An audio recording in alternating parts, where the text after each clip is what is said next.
¿Cuántos creen que Dios es un Dios misionero? ¿Cuántos creen que Dios es un Dios misionero? Por lo tanto, ¿cuántos creemos que la iglesia es una iglesia misionera? Amén. El Señor nos hace participantes de todo aquello que Él considera prioritario. La tarea misionera comenzó con el Padre enviando a su Hijo para que ninguno de nosotros se pierda, sino que tengamos vida eterna. Y ese ADN, esa inyección misionera, ese depósito, esa herencia de amor por las naciones, está también sobre cada uno de nosotros. Cuando miramos las naciones, a veces decimos, yo no tengo un llamado misionero, lo mío es más la alabanza, o yo tengo mi propio negocio, tengo mi familia para cuidar, pero la verdad es que todos tenemos un llamado misionero.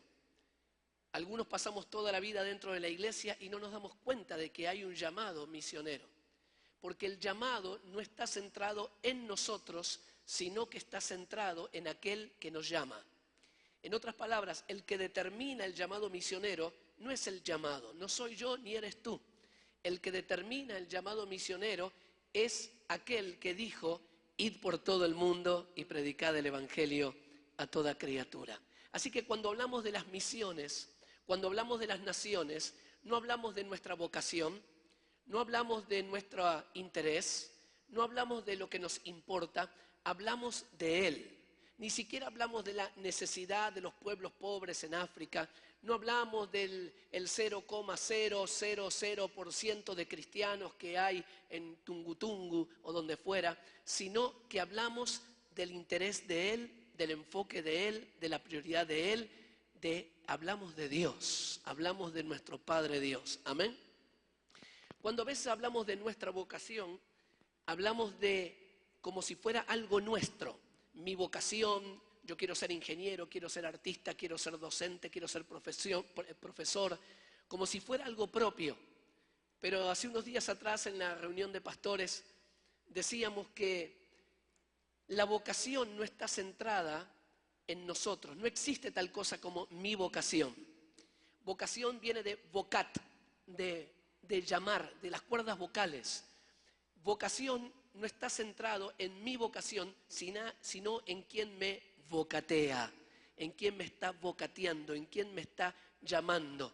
Así que si usted tiene una unción artística, una unción empresarial, una unción pastoral, una gracia para la alabanza, eso no es suyo propio, lo puso alguien, lo puso nuestro Dios que nos está vocateando, que nos está llamando, y ese mismo Dios nos llama para la obra en medio de las naciones. Amén.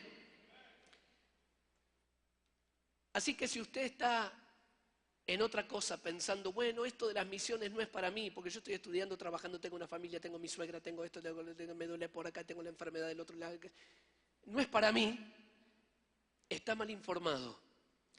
Misiones es para todos y cada uno de nosotros, para los niños, para los ancianos, para los ricos, para los pobres, para los nuevos creyentes, para los viejos creyentes, para todos nosotros.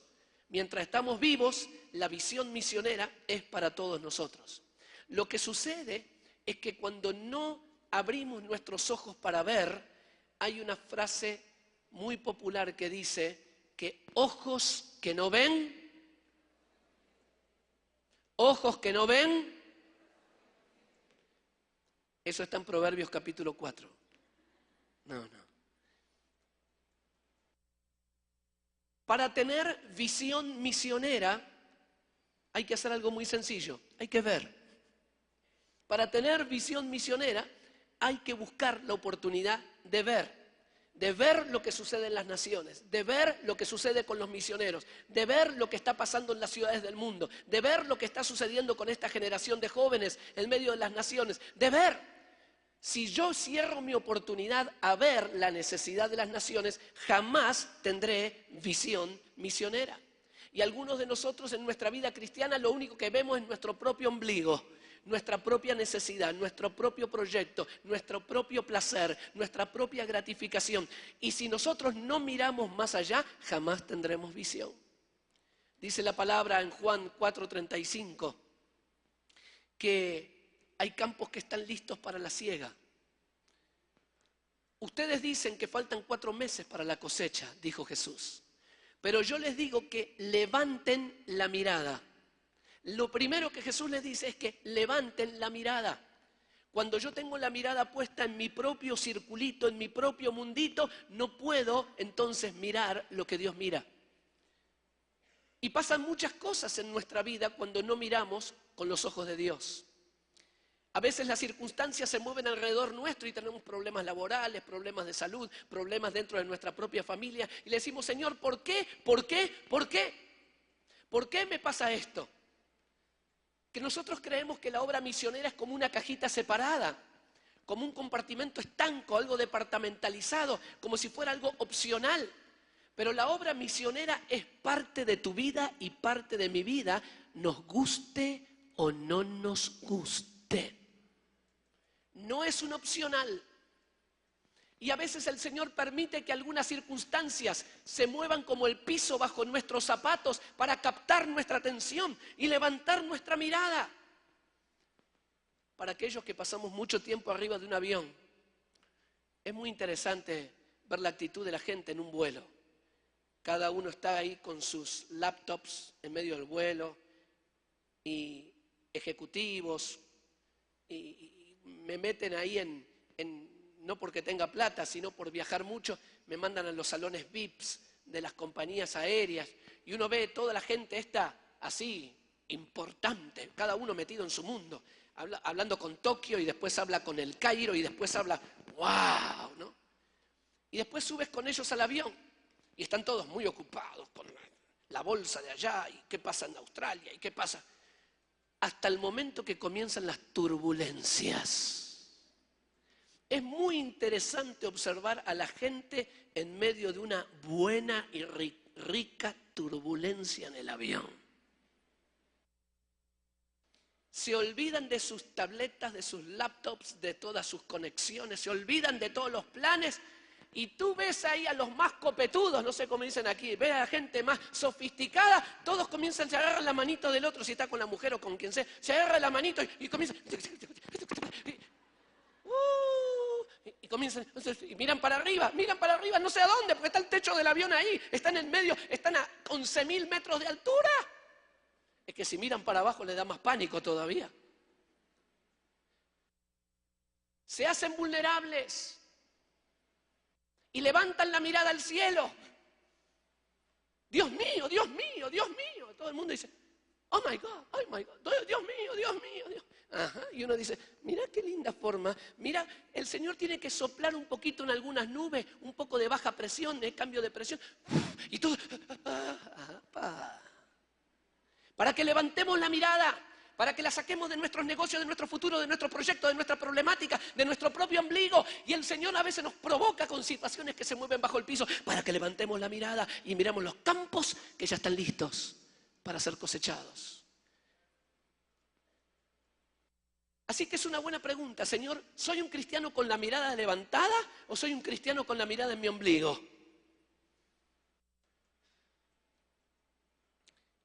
Ojos que no ven, corazón que no siente. Recuerdo estar predicando en una ciudad de Noruega llamada Ålesund. Ålesund es el principal puerto exportador del bacalao, ¿no? Se dicen así, bacalao noruego. Es una ciudad tremendamente próspera. Noruega es considerado el país hoy más rico del mundo, porque la concepción de riqueza y pobreza ha cambiado. Ya no es por el Producto Bruto Interno. Hoy un país se considera pobre o rico de acuerdo, por ejemplo, a la cantidad de pobres que tiene o el índice de desempleo. Y Noruega tiene desempleo 0 y tiene pobreza 0. No hay pobres. Aunque salgas con una lupa no vas a encontrar ningún pobre, porque el gobierno subsidia y tiene un montón de planes. No hay pobres. No hay pobres. No vas a ver ningún caserío, así lugar de emergencia. lo más pobre que vas a ver son unos edificios de 4 pisos que hasta tienen piscina, alberca, ¿cómo es? Pileta, natación, piscina, y ahí vive la gente más ayudada por el Estado. Aún los refugiados políticos extranjeros. Ahí se me van todos de misioneros noruegos ahora. Yo veo ya las caritas que algunos... Habla Dios. Pero no siempre fue así en Noruega. Noruega, hace poquito más de 100 años, era el país más pobre de Europa. Y este lugar, Ålesund, era un puerto, una ciudad así en plano inclinado, una montaña, un cerro que descendía sobre el mar, desciende hasta el día de hoy. Y ahí paraban los barcos pesqueros. Y la principal actividad que tenía Ålesund eran las tabernas donde los marineros se emborrachaban y los centros, las casas de prostitución. Noruega era un país absolutamente pobre e inculto, donde la mayoría de sus habitantes, por vivir en medio del campo, población rural, la mayoría no sabía ni leer ni escribir. Pero por un lado hubo un granjero noruego que comenzó a hacer un trabajo evangelístico y enseñar a leer y a escribir a través de la Biblia. Y esto comenzó a cambiar la sociedad noruega. Pero por otro lado entraron misioneros, especialmente desde Suecia. Y uno, en el 1895, llegó a la ciudad de Ålesund y comenzó a predicar. Y la gente comenzó a entregarse al Señor. Y la gente que se entregaba al Señor dejaba de ir a la taberna a emborracharse y dejaba de pagar, de pagar prostitutas. Así que el negocio principal de Ålesund, por la cantidad de gente que se comenzó a convertir, el negocio, como si fueran las efigies, ¿no?, de la diosa Diana en Éfeso, el negocio se comenzó a ir a pique. Y los comerciantes, la cámara de comerciantes de Ålesund, amenazaron al predicador, porque la gente ya no iba a las tabernas, la gente ya no iba a las casas de prostitución y se juntaban para adorar a Dios. Así que un día estos comerciantes amenazaron al predicador y a los empujones lo fueron echando de la ciudad. Y cuando ya estaba fuera de la ciudad, este predicador sueco se subió a una de las piedras y les dijo: de esta manera, así como ustedes me están echando a mí, así Dios los va a mover a ustedes por haberse cerrado a la palabra de Dios. Dios trata con las naciones. Dios las llama por su nombre. Trata a las ciudades y naciones como si fueran personas. Dios tiene compasión por las naciones y me quiere incorporar a mí en esa mirada de las naciones y en esa compasión. Y si yo no me sintonizo, no me subo a la ola con el Espíritu Santo que Él tiene por las naciones, mi vida en Monterrey, en Buenos Aires, mi vida, esa que yo cuido tanto, que protejo tanto, es por la que sueño en el futuro, mi vida se comienza a secar. Acuérdese, no puedo separar mi vida cristiana de las misiones. Este hombre, este predicador, fue echado de la ciudad. 1895. En 1905 había allí una familia en esta ciudad de Ålesund. Y de noche Dios despertó al hombre, al papá de la familia, un hombre mayor. Y le dijo: mañana a la madrugada vendrá mi juicio sobre esta ciudad. Porque les extendí 10 años de misericordia, pero no recibieron la palabra del misionero. Extendí 10 años de misericordia y ahora vendrá mi juicio sobre esta ciudad. Pero no te preocupes, tu casa, no te muevas de tu casa será mantenida para testimonio. Dios tiene memoria de las naciones, Dios tiene agenda sobre las naciones, sobre las ciudades, y nosotros no vivimos en un mundo separado. La próxima madrugada, él avisó a su esposa, sus hijos, sus hijas grandes, y les dijo: el Señor me habló que venía un juicio sobre Ålesund, pero que nos quedemos en casa y que nuestra casa iba a ser testimonio de su poder. La próxima noche, a las 2:30 de la madrugada, Suenan las sirenas, las alarmas del puerto. Claro, toda la ciudad, el mar aquí, la ciudad sobre un cerro, las casas, techo de madera, paja, material de alta combustión. Y se prendieron fuego unas casas, hicieron sonar la alarma, pleno invierno, frío, de muchos grados bajo cero. Noruega tiene temperaturas de hasta 25, 30, 32 grados bajo cero. Y el fuego comenzó a propagarse rápidamente y subió desde la parte más baja por el viento y tomó rápidamente toda la ciudad. Arrasó toda la ciudad. El hombre dijo, quédense acá, su familia. La esposa y le dijo, te queremos mucho, papá, pero nos vamos. Y se llevaron las mejores pertenencias, la esposa con los hijos, a un centro que había siempre un centro de refugio, un centro de protección en la parte más alta de la ciudad. Se fue la esposa, se fueron los hijos con las principales pertenencias y ahí se quedó el viejito solo. Vino todo el fuego, arrasó y subió y arrasó toda la ciudad. En 14 horas arrasó 846 casas. Ahora, esto es historia oficial. Esto me lo dijo la gente de Cultura y Turismo de la ciudad de Ålesund. Esto no es un pastor que me contó, es historia oficial de la ciudad de Ålesund. Están los libros, están las fotos, está todo ahí. Y te hacen los tours, las guías turísticas, y te llevan a esta casa y te muestran las fotos de cómo toda la ciudad arrasada por el fuego en 1905. Y el fuego llegó hasta la casa. Tenían las cuerdas para colgar la ropa que estaban de un árbol y de otro colgadas al extremo de la casa. Se prendió fuego hasta las sogas de colgar la ropa, pasó alrededor de toda la casa y el fuego ni tocó la casa. Yo vi las fotos, es impresionante, está la única en toda la ciudad, la única casa paradita, todo cenizas, todo arrasado. Y hoy es patrimonio cultural de la ciudad, la única casa que quedó en pie y que no se incendió en 1905. ¿Sabe qué sucedió? El fuego siguió subiendo y aún las cosas que la esposa había sacado y se había llevado al lugar de protección se quemaron todas, pero todo lo que quedó en la casa de este hombre, todo quedó protegido. Y este hombre dijo, esto es el testimonio de la justicia de Dios sobre la palabra que un misionero dio hace 10 años y la ciudad no la quiso escuchar. Dios tiene memoria sobre las naciones y me quiere involucrar a mí en este gran negocio, en el mayor emprendimiento de la historia de la humanidad, que es la obra misionera en medio de las naciones. Amén.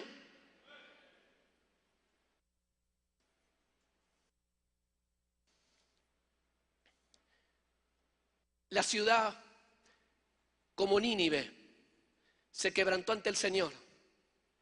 Se arrodillaron los comerciantes, todos se acordaron de la palabra que había dado el misionero 10 años atrás. De la misma manera que ustedes me echan, así Dios los va a echar. Y todos terminaron sin casa. Tenían que comenzar a reconstruir aún en medio del frío y la nieve, a reconstruir sus casas. Pero la ciudad volvió a Dios y se transformó en uno de los principales centros de envío de misioneros de Noruega a todas las naciones. Por uno que obedeció a Dios. Amén. ¿Habrá ese uno acá? ¿Habrá esa una aquí? Que pueda ir a China, India, los países musulmanes, los países de Europa, que son tan avanzados, pero tan lejos de Dios, que pueden producir un cambio en las naciones. Dice la palabra del Señor en Apocalipsis capítulo 7.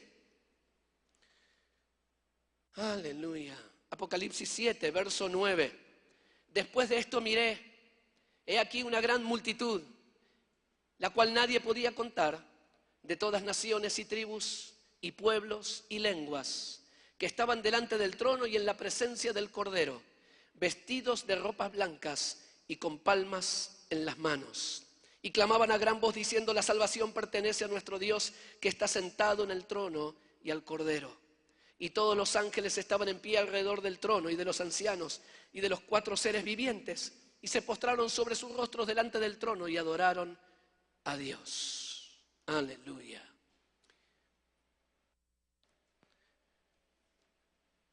Las cosas que suceden en medio de las naciones, los cambios sociales, económicos, políticos, no están separados del reloj de Dios. Esta crisis que hoy tenemos en Europa, España con 5 millones de desocupados, no es una cuestión solamente económica. Nosotros tenemos que ver, Señor, levanto la mirada, ahí hay mies, hay cosecha. Mire, cuando hablamos que la mies es mucha, no nos referimos solamente a la cantidad de la cosecha. No nos referimos que hay muchas toneladas de manzanas para cosechar. Cuando la palabra dice la mies, la cosecha es mucha, estamos hablando de una cosecha abundante, no solo en cantidad, sino también en variedad, diversidad. La cosecha es abundante porque hay peras, hay manzanas, hay duraznos, hay ananá, hay, no sé cómo, ananá dicen aquí, o piña. ¿Cómo le dicen aquí al? ¿Sí? ¿Piña, ananá? Bueno. Hay de todo. La cosecha es abundante, la mies es mucha. Hay muchas oportunidades de servir a Dios hoy en las naciones. Por eso en este pasaje lo que nosotros vemos es el corazón, volvamos al verso 9, el corazón amplio de Dios. Que nadie quede afuera, de llegar a todo tipo de personas, en todo lugar, de todas las maneras habidas y por haber, para predicar tu palabra. De artistas que tiene India, en la ciudad de Mumbai, antes conocida como Bombay, se levantó la mayor industria cinematográfica del mundo, que hoy ha superado a Hollywood, y le llaman, así graciosamente le llaman Bollywood. En ese lugar se producen más películas que en cualquier otro lugar del mundo. ¿Quién va a ir a predicarles? A esos cientos de miles que viven ahí, directores de cine, actores, iluminadores, el mundo de las artes. Y sabe que India está comenzando a influenciar las naciones. Si usted se acuerda, había hace 3 años, creo que fue, la película ganadora del Oscar, fue una película hecha en la India, se llamó ¿Quién quiere ser millonario? Slumdog Millionaire. Y yo la fui a ver. Dije, Señor, quiero ver, porque yo estaba viendo que las películas hechas en India ya se metieron por todo Asia, se metieron por todo África, están en Asia Central, se están metiendo en toda Europa, en Estados Unidos y se están metiendo ahora en Latinoamérica. El problema no es que haya películas de la India, sino el mensaje de discipulado que están metiendo. Y el mensaje central de esta película era, un hermano multimillonario, el otro asesinado. ¿Sabes? El mensaje central era, todo es el poder del destino. Todo está predeterminado. Todo está, no importa lo que hagas, estás marcado por el destino. Y cuando uno ve las ataduras del hinduismo, uno ve que ellos dicen, los que están mendigando, dicen, mi abuelo fue mendigo, mi padre fue mendigo, por lo tanto yo soy y seré y moriré como mendigo. Aunque se abolió el sistema de castas, está ahí vivo en medio de la cultura de la gente. Y hoy decimos, ¿cómo estas películas hindúes se están metiendo por todas partes? ¿Quién irá? ¿Quién irá a predicarles a ellos? ¿Quién irá a enseñarle a las naciones cómo tienen que vivir? Es muy fácil quejarse. Es muy fácil decir, la política es corrupta en esos países, los medios de comunicación, la inmoralidad. ¿Quiénes nos vamos a meter para decir, yo voy a ir como un misionero con la palabra de verdad? Para transformar la sociedad, mi nación y las naciones. ¿Quiénes son los que dejaremos de mirar nuestro ombligo para levantar nuestra mirada? Y vemos el corazón, esta diversidad de Dios, de todas naciones, y tribus, y pueblos, y lenguas, culturas, costumbres, de todo tipo. Las tribus urbanas, los grupos de actividad común, como los camioneros, los policías, los jugadores de fútbol. Señor, ¿cómo vamos a alcanzar a esta gente? Los intelectuales, los educadores. Señor, ¿cómo los vamos a alcanzar? Los que están aquí, los marineros que vienen en barcos de otras naciones. Decimos, no, los musulmanes. Pero acá, no sé, en México, pero en Argentina, tenemos montones de barcos que vienen de Medio Oriente. Y tienes a los marineros musulmanes. Son musulmanes de nombre la mayoría. porque cuando bajan y están esos 2 días en el puerto, ellos se meten en las tabernas, se alcoholizan y van a los centros de prostitución. Eso sí, el Corán lo tienen bien guardadito. Señor, ¿qué vamos a hacer con los extranjeros que vienen a México? Cuando hay congresos mundiales, ferias internacionales, y que vienen representantes, Congreso Mundial de Medicina, de Pediatría o de lo que fuera. Señor, cuando se hacen eventos internacionales y las naciones vienen a Monterrey, Señor, yo quiero estar ahí, quiero levantar mis ojos y mirar los campos que están listos para la cosecha. La mies es mucha, es diversa. Porque el corazón de Dios es un corazón múltiple, inclusivo. Él no tiene una sola manera de obrar. Cuando yo crecí en la iglesia, de chiquito, para mí la palabra misionero se pronunciaba misionero. Misionero era aquel que venía del norte, de lejos. Y hablaba el español un poquitito extraño. Y entonces usaba una camisa así por aquí, con sus bolígrafos por aquí. Y entonces él tocaba a la esposa la piano. Y los 4 hijitos o hijitas blanquitos, rubiecitos, que eran los misioneritos. Entonces para mí el misionero era el que venía. Era el que venía. El que venía a ayudarnos, el que ponía el dinero, el que dirigía la iglesia. Misionero, el que venía de otro lugar lejos para ayudarnos nosotros, que éramos los pobrecitos argentinos, latinoamericanos, que como no sabemos nada, tiene que venir el misionero. Gloria a Dios por todos los misioneros que han venido. Pero eso es lo que generó en muchos de nosotros, es que misionero, otro tiene la responsabilidad de venir. Heme aquí, Señor, envía a los misioneros.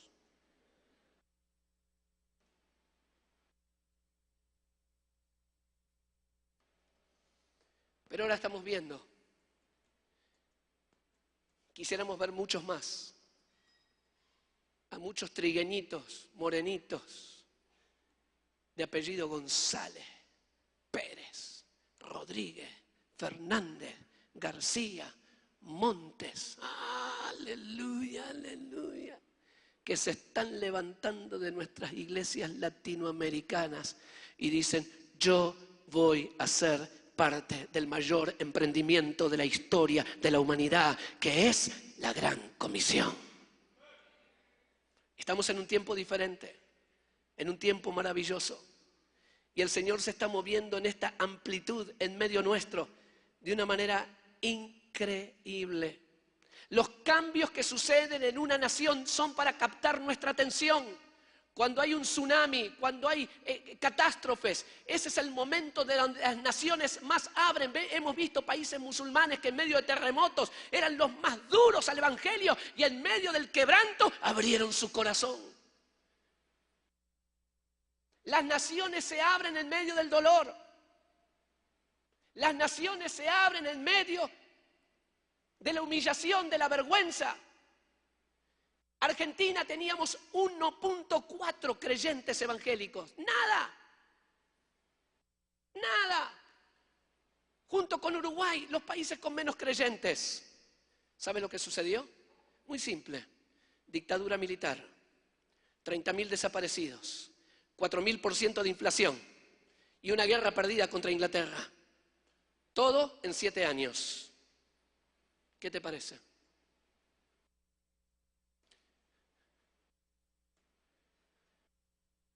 Quedamos tan humildecitos que ahora estamos orgullosos de ser humildes los argentinos.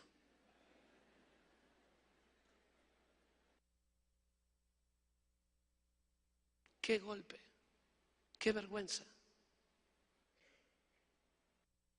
Decíamos por los canales de televisión, si quieren venir los ingleses por la guerra de las Malvinas, que vengan, acá los vamos a estar esperando.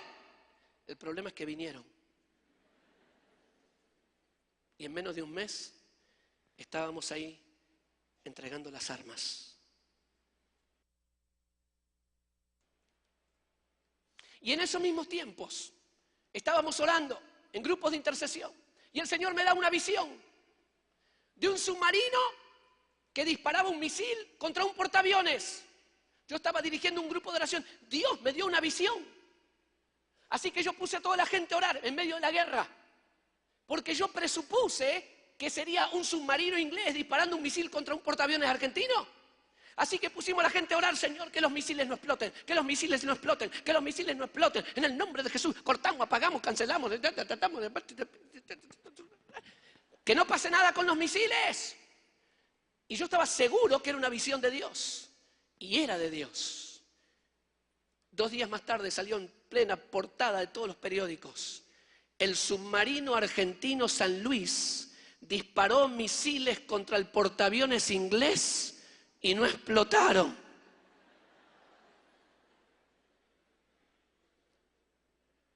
Me oré en contra.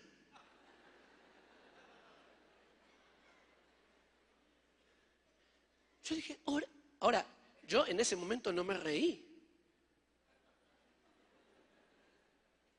Porque teníamos unos cuantos muertos. Dije, ¿cómo puede ser que Dios me muestre de orar en contra de mi país?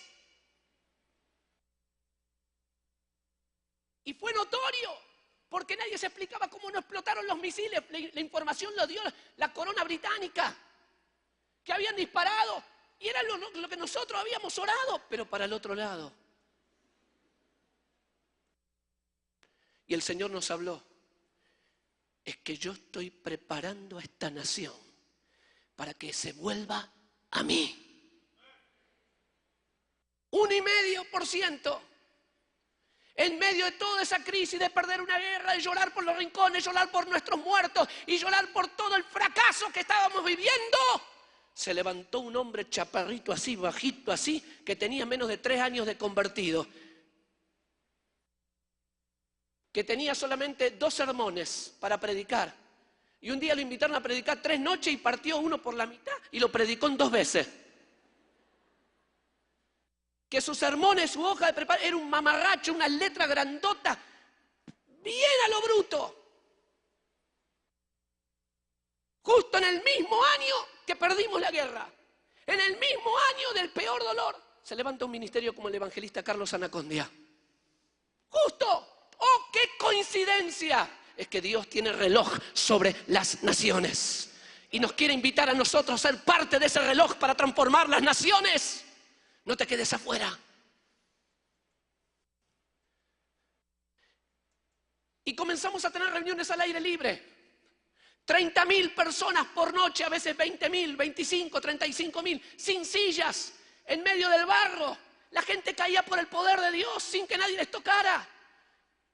Los que trabajábamos dirigíamos la carpa de liberación, nos íbamos todas las noches, por 40 noches seguidas, nos íbamos a las 3:30, 4 de la madrugada, todas las noches.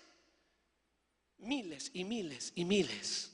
Por lo menos se levantaron en esos años 5.000 iglesias nuevas.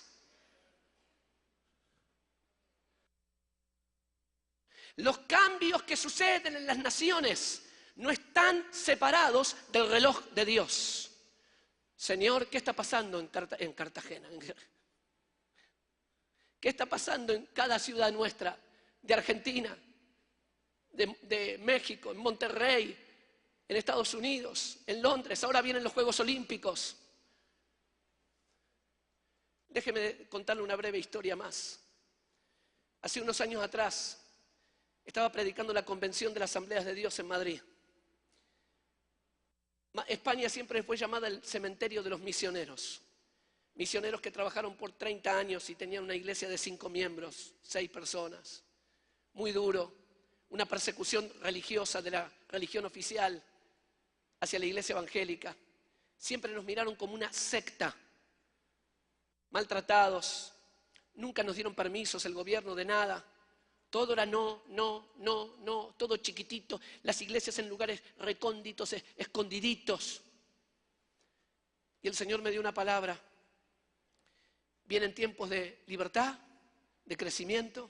Mi pueblo va a caminar en libertad y va a comenzar a crecer. Entonces solté la palabra en medio de la convención de los pastores de la Asamblea de Dios. Todos se alegraron, dijeron aleluya, amén. 2 semanas más tarde fue el atentado de la estación de tren de Atocha. ¿Se acuerdan? Muchos murieron. Fue el atentado no hecho por la ETA, sino por Al Qaeda, por la postura que tenía el gobierno con los aliados, el ejército español con el ejército de los aliados. Venían los tiempos de reelección. Aznar iba por la reelección, era candidato ganador seguro. La única pregunta era por cuánto iba a ganar Aznar. Y el otro candidato era un tal Rodríguez Zapatero, que no tenía chance alguna. Hasta que se descubrió que todo esto vino por la alineación del gobierno a los aliados. Y en un día la opinión pública se dio vuelta, en un día, y perdió Aznar y ganó Zapatero. ¡En un día! Yo volví a pasar por allí. Algunos de mis amigos me decían: Alejandro, ¿cómo es que dijiste una palabra que venía tiempo de libertad, de crecimiento? Si este Rodríguez Zapatero es pro aborto, pro casamiento homosexual, pro todo. ¿Qué va a hacer ahora de la iglesia? Yo digo: mire, yo no entiendo del todo lo que sucede, pero lo que sí sé es que en el reloj de Dios viene un tiempo de libertad para su iglesia. ¿Y sabe lo que hizo este Rodríguez Zapatero? Dijo: pues igualdad de credos, igualdad para todo el mundo. Entonces la televisión española no es solamente para un solo credo, sino que también domingo por la mañana podemos tener un pastor evangélico predicando gratis. Y por primera vez en la historia tenemos pastores predicando en la canal de televisión, la TV Nacional de España. Dijo: permisos. Un evangelista quería hacer una campaña y lo mandaban al fondo de la ciudad, donde nadie llegaba. Pero ahora fue Luis Palau y le dieron uno de los mejores lugares dentro de Madrid. Y 80.000 personas se congregaron allí para predicar el evangelio. Y la iglesia comenzó a tener otras oportunidades. Y hoy estamos viviendo en España iglesias con 300, 400, 700 miembros. La iglesia está comenzando a salir a la calle. Hay mucha oposición espiritual, pero ya no será llamada cementerio de los misioneros, sino tierra prometida para el evangelio. Los cambios que suceden en las sociedades no están separados del reloj de Dios. Y nosotros tenemos que mirar para ser parte. Este Dios que llama razas, pueblos y tribus, lo hace porque Él es un Dios multicultural. Vamos a las naciones vienen a nosotros. Queremos llegar a todos. Queremos llegar a Israel, queremos llegar a los musulmanes. Queremos llegar a los chinos y queremos llegar a los coreanos. Y el Señor te va a usar para hacer un puente de reconciliación.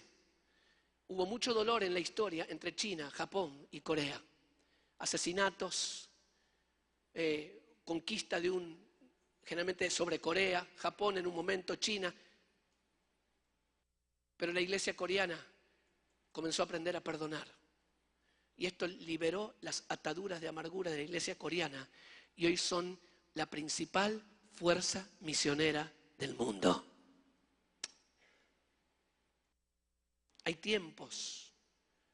Esa mies es mucha, es diversa, para llegar a todo tipo de personas en todo tiempo, de las maneras más diversas. Dios es un Dios multicultural, para ir a todas las naciones. Allí en Pentecostés no fue casualidad. Pentecostés era la fiesta de las cosechas. Y el Espíritu Santo es un estratega. Jesús les dijo que se quedaran ahí. El aposento alto en sí era un salón de verano, no era un lugar espiritual. El aposento alto era muy común en casas de clase media o clase media alta. Era una sala de verano, era la azotea, pero estaba cubierta con un techo. Y tenía una paredita, una parecita allí, y estaba el resto abierto para que el viento corra los días de mucho calor. Así que imagínense que era un grupo de 120. Era una casa bastante amplia y estratégicamente ubicada, no donde te muestran ahora que es, pero no importa, eso es para las guías de turismo. Pero este aposento alto, estaban allí. Jesús le dijo: quédense allí, esperen. No fue casualidad, es que venía la fiesta de las cosechas. Venía gente de todas partes del mundo que hablaban un montón de idiomas diferentes. Era la estrategia de Dios para alcanzar multitudes. Y de repente ellos estaban reunidos orando y usted sabe lo que pasó. Como un estruendo, un viento recio, lenguas de fuego sobre sus cabezas. La gente se agolpó, la gente de la ciudad escuchaba ruidos. Había un fenómeno, algo que estaba sucediendo. Se agolparon miles para ver lo que estaba sucediendo en un aposento alto que era un lugar visible a la vista de todos. ¿Sabe lo que yo creo que sucedió? el Espíritu Santo llamó, permítame lo cómico de esto, llamó a la oficina del Departamento de Efectos Especiales del Cielo. Vamos a captar la atención de toda la multitud. Es un momento clave, la fiesta de las cosechas. Y en medio de todo eso vienen las lenguas de fuego, el estruendo, el viento recio. Y comienzan a hablar en otras lenguas y la gente agolpada dice, yo lo entiendo, y yo también, partos, medos, elamitas, yo lo entiendo, yo lo comprendo, ¿qué pasa? Y siempre en el obrar de Dios hay algún inteligente que dice, estos están borrachos.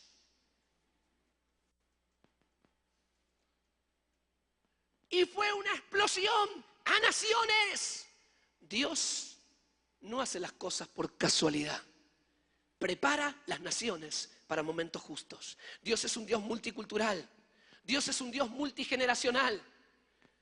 Allí, si quiere abrir su Biblia en Primera de Reyes 20, Dios se importa por las generaciones. Dios se interesa por los ancianos, por los niños, por las familias. Los niños no son el futuro de la iglesia, no son el futuro de la patria, los niños son el presente. Amén. A veces cuando pensamos que son el futuro, para el futuro falta tanto que ¿para qué nos vamos a ocupar ahora? Nuestros hijos, nuestros niños y adolescentes no están para ser entretenidos, están para ser desafiados a servir a Dios desde temprana edad. Amén. Deme un amén más convincente, si no me muero. Aleluya. El Antiguo Testamento termina diciendo, haré volver el corazón de los padres a los hijos a los padres, para que la tierra no sea destruida. Dios quiere usar a esta generación. Dios quiere usar a los que dicen, no, yo ya soy viejito, eso es para los jóvenes. Dios no te jubiló. ¿Jubiló? ¿Jubilar dicen? Dios no te retiró. Todavía estamos a tiempo. A los más jovencitos, a los casados, a los solteros, a los ricos, a los pobres, a los que conocen la Biblia en el griego y en el hebreo, a los que todavía no saben bien dónde está Isaías, Dios los quiere usar también. Dios incluye todas las generaciones.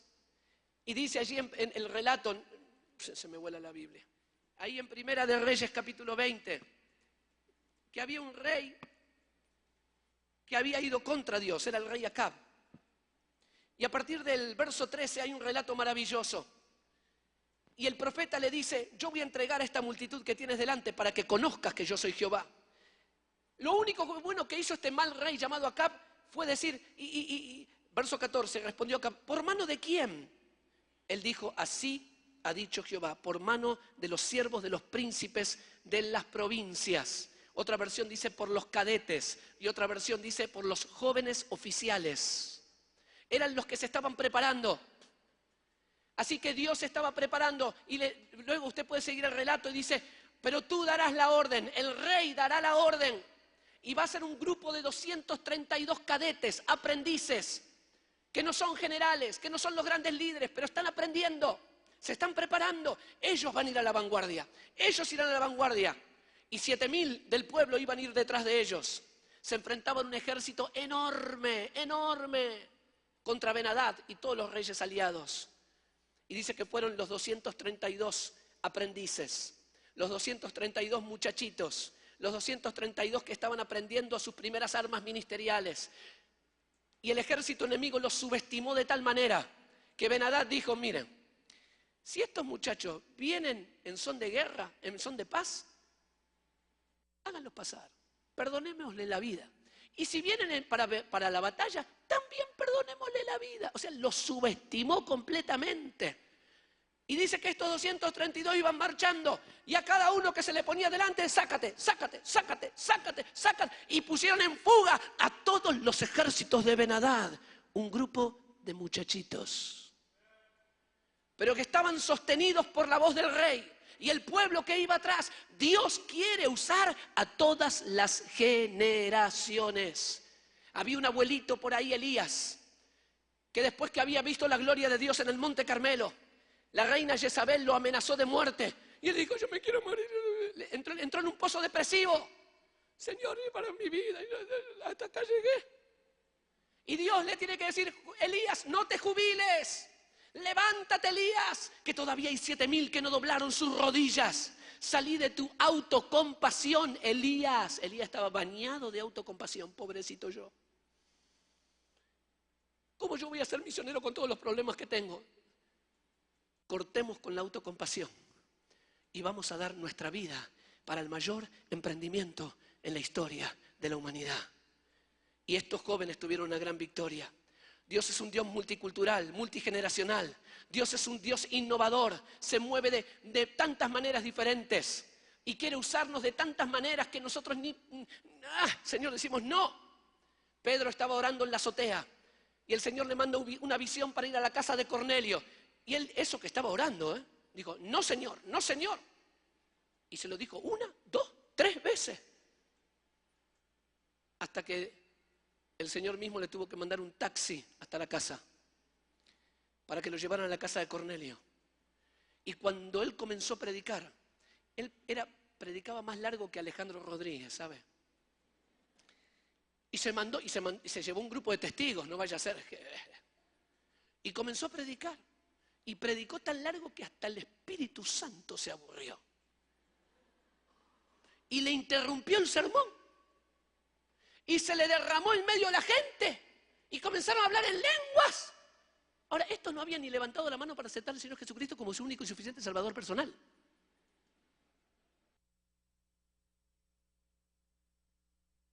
Y Pedro, dice tu Biblia, y el grupo que estaba con él, dice, se quedaron atónitos. Atónito es atontado. ¿Me puedes dar una cara de atontado? A ver, una cara de atontado. No de tonto, de atontado. Muy sorprendido. A ver, dame una cara de muy sorprendido. Así estaba Pedro. ¿Y ahora cómo les cuento esto al concilio de Jerusalén? Y enseguida se enteraron y lo mandaron a llamar. Pedro, vení para acá. Vení para acá. ¿Qué estuviste haciendo? ¿Quién te mandó? Yo se lo juro que yo no hice nada. Les prometo que no hice nada. Yo fui porque tuve la visión y yo le dije que no al Señor. Yo le había dicho que no. Y el Señor me insistió otra vez y me insistió. Y yo tuve que ir porque el Señor me mostró que Él no hace acepción de personas.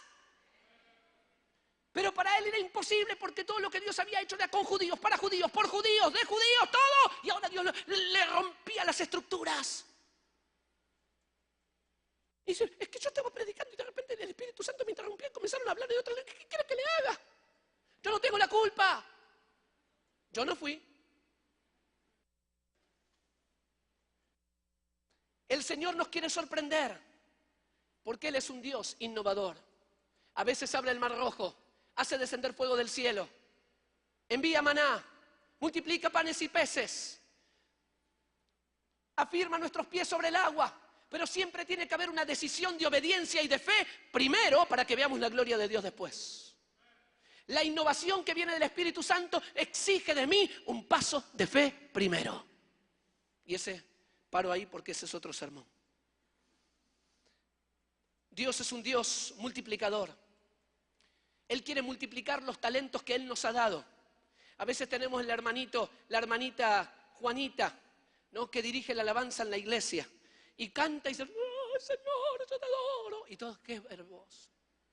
Y de repente viene una nueva hermana que se hace miembro de la iglesia porque vivía en otra ciudad. Y le dicen al pastor que ella canta. La hermana Juanita era la que dirigía siempre los cánticos. Y ahora viene la hermana, no sé, Pepita, pongámosle. Que ella viene de otra ciudad. Y le dan la oportunidad para adorar al Señor con una canción. Y cuando canta Pepita, cae la gloria de Dios. No, no. Y la gente entra en adoración. Y cuando termina el culto, la gente viene a Pepita y le dice, hermana, nunca antes habíamos visto tanta unción en la adoración. Y Juanita lo escuchó. ¿Qué va a decir Juanita? ¿Gloria a Dios? Dios nos llamó a multiplicarnos en otros de acuerdo a la unción. Si Juanita o Pepita tienen unción de alabanza, no solamente nos tienen que llevar al séptimo cielo para adorar al Señor, sino también tienen que multiplicarse y levantar a otros líderes de adoración, tanto tan buenos o mejor que ellos. Amén. Nos multiplicamos según nuestra especie. Señor, Señor, como vinieron misioneros aquí, nosotros queremos tomar esta unción y multiplicar muchos misioneros, muchos pastores, muchos adoradores, muchos evangelistas, muchos educadores, muchos artistas, muchos. Porque Dios es un Dios multiplicador. Yo no quiero que se corte conmigo. Yo quiero multiplicarme en otros. Porque aquello que no se multiplica, se pierde. Se pierde. Si no, lea después Mateo 25, la parábola de los talentos. Dios es un Dios multiplicador, pero el temor nos lleva a esconder, a guardar, a mantener, a proteger. Y la gloria de Dios nunca fluye en medio de lo que se mantiene y se protege. Dios quiere más de mí y puso potencial en mí para un desarrollo mayor. Dios es un Dios multidireccional, aquí y allá. Es un Dios simultáneo. Él obra en el carácter, obra en el ministerio. Trabaja en una persona, en una misma situación. Cuando hay una enfermedad en una familia, Dios tiene un propósito con el padre, trabaja de otra manera con la madre, tiene otro propósito ahí con los hijos, con una misma situación. El Señor trabaja simultáneamente, multidireccionalmente, haciendo su obra. Y a veces no entendemos, Señor, ¿por qué? Pero Dios está obrando aquí, obrando allá, con este, con aquel, de esta manera y de la otra. Señor, por eso quiero mirar con tus ojos. Multidireccional, un Dios simultáneo. Nosotros estamos orientados a los resultados, pero ¿sabe? Dios es un Dios que no solamente mira los resultados, sino también mira los procesos. ¿Puede decir conmigo procesos? Para Dios es tan importante lo que Él hizo con Israel durante los 40 años de desierto, como el cruce del Jordán para luego tomar la tierra prometida. Los procesos para Dios, es que Dios no separa procesos, metas, como nosotros separamos todo en cajitas. Es la vida, es la vida. Y Él va obrando en mi vida mientras voy caminando. Pero para nuestro entendimiento, aclarándolo, es procesos para Dios. Los procesos mientras vamos caminando son tan importantes como alcanzar la meta. Dice la palabra que su palabra para nosotros es lámpara a nuestros pies, y el original dice, y lumbrera mientras voy caminando. Me alumbra, no es un foco así a 500 metros, me alumbra mientras voy caminando en un proceso con Dios, y eso me mantiene en dependencia de Dios. Señor, quiero escuchar tu voz. Señor, te necesito. Ese proceso contigo, Señor, sigue obrando en mi vida cada día. Hay creyentes, y me pasó a mí mucho tiempo, muchas oportunidades, que ya perdieron la capacidad de sorprenderse. Escuchan un sermón y dicen, sí, ya sé lo que va a decir. Mire, si usted quiere ser sorprendido por una palabra, yo te invito y te desafío que venga esta noche. Dios va a hacer, si usted se anima de que Dios haga cosas profundas en su vida, si se anima, venga esta noche. Y Dios trabaja profundamente en nuestra vida. Tiene tiempos, circunstancias. Vamos a avanzar porque Él es un Dios simultáneo.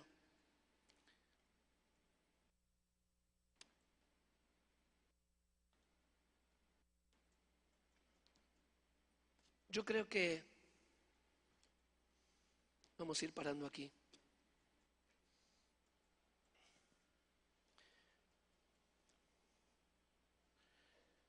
Yo quisiera ver en mi iglesia, hablo del cuerpo de Cristo, en Argentina, un mayor movimiento misionero. Creo que ni siquiera llegamos a 1000 misioneros. Mi esposa es la vicepresidenta de Comibam, la Alianza Misionera en Argentina. Y ella cada año dirige un retiro para misioneros de todas las denominaciones, donde ministramos a misioneros, vienen bautistas, pentecostales, de todas las iglesias.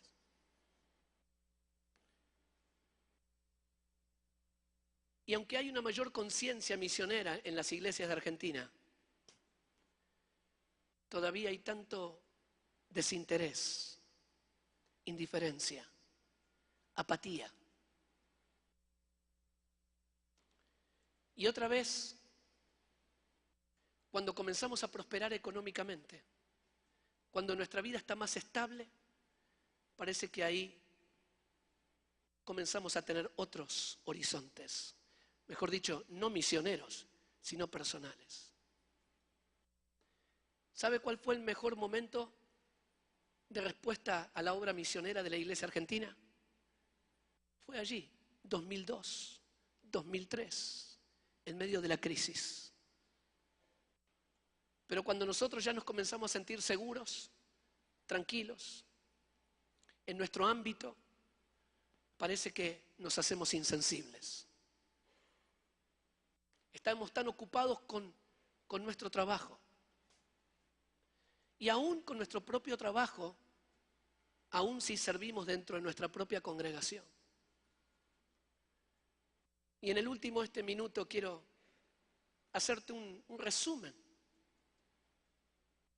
de esa iglesia naciente llena del Espíritu Santo, a la cual Jesús le había dicho en el capítulo 1 de Hechos que fueran por todas partes, Jerusalén, Judea, Samaria y hasta lo último de la tierra.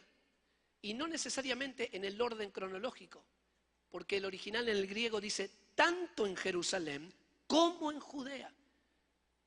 Y a quien se lo estaba diciendo, ninguno era de Jerusalén.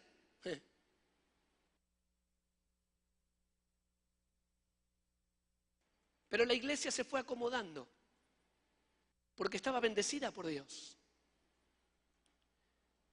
Crecía, compartían el pan por las casas, en sencillez de corazón.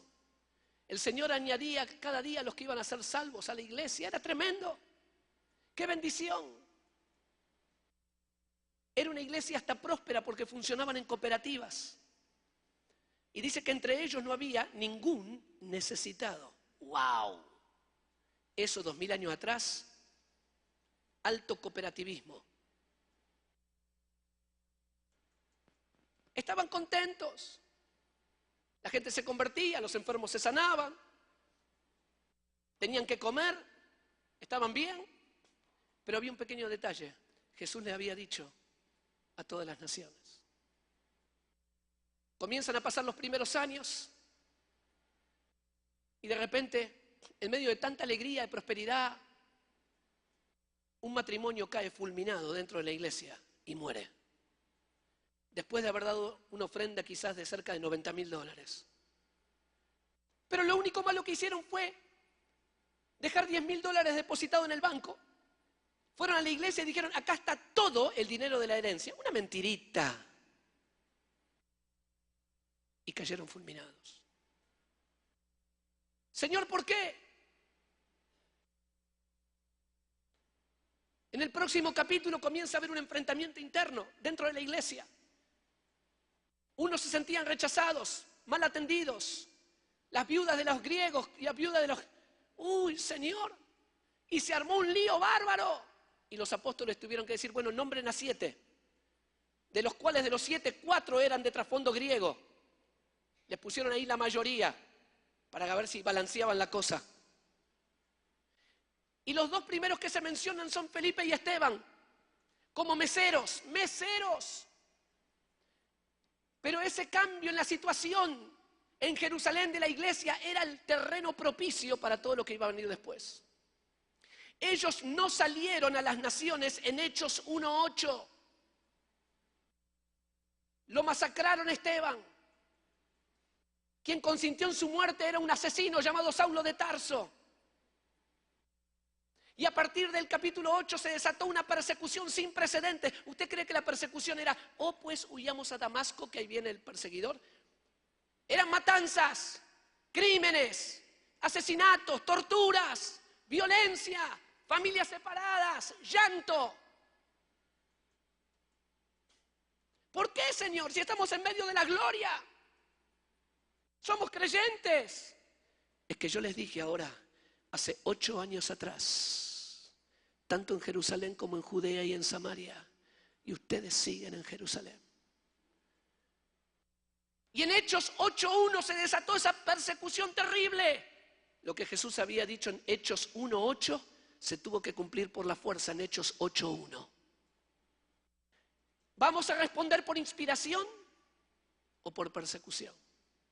Y a partir de allí, en la expansión del Evangelio, Felipe en Samaria, Pedro y Juan van a ver lo que hay para observar.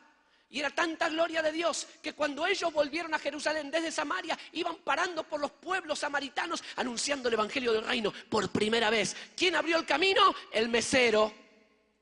¿Quién abrió el camino para el apóstol Pablo? Otro mesero. Llenos del Espíritu Santo. Y a partir de allí comienza la verdadera explosión de la iglesia en las naciones. Pongámonos de pie, por favor.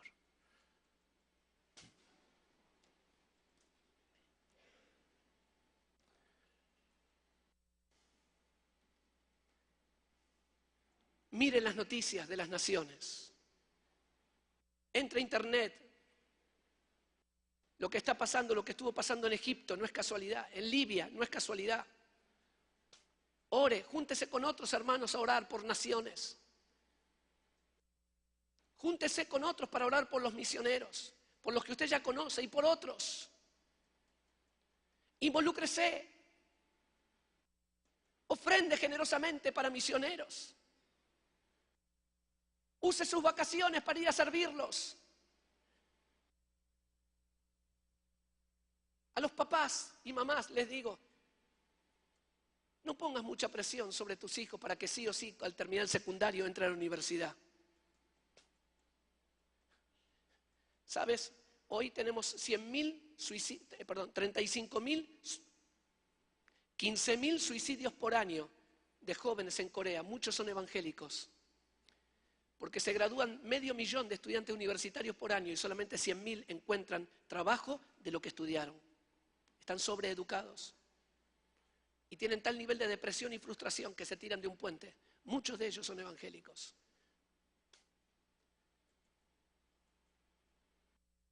La mejor herencia que le podemos dar a nuestros hijos no son ni títulos, ni dinero, ni una casa, ni fondo en el banco. No está mal, pero la mejor herencia es que ellos aprendan a escuchar la voz de Dios, a amar al Señor y a servirle con todo su corazón. Yo animo mucho a que jóvenes puedan tener una experiencia evangelística antes de entrar a la universidad, en su ciudad, en otro país, una experiencia de discipulado, de entrenamiento fuerte, de mucho evangelismo, de obra misionera, que puedan probar el agua. Y después de un año tienen herramientas mucho más sólidas, incluso para que si van a estudiar en la universidad, qué carrera van a seguir. Una carrera conforme a los dones que Dios ha puesto en su vida. Yo no quiero ver más. El otro día una muchacha llorando me dice, soy abogada. Acá tengo el título. Yo estudié esta carrera para agradar a mis padres.